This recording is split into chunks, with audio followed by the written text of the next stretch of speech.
Welcome to the Slop Farm. Enjoy the video. You start by opening Microsoft Teams and going straight to Settings. This is where notification control lives. Click your profile photo in the top right, then choose Settings. Do that now.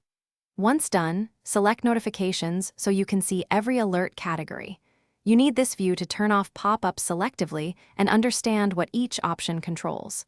Make sure to keep Teams up to date before changing settings, because new versions sometimes move or rename notification options. Now, change how each notification type behaves. For chats, meetings, and channel activity, switch from banner and email to only show in feed if you want to stop desktop pop-ups. This sends alerts to the activity feed only.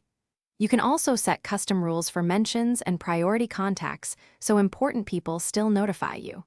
Once configured, check quiet hours and quiet days for mobile to pause interruptions across devices. This keeps focus time consistent.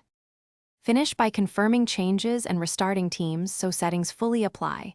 Restart forces the client to reload preferences. If pop-ups persist, inspect your operating system's notification center.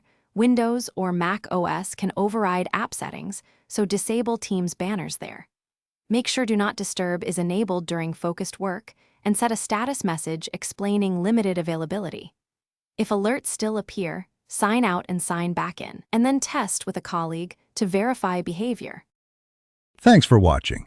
Consider subscribing if we helped you today.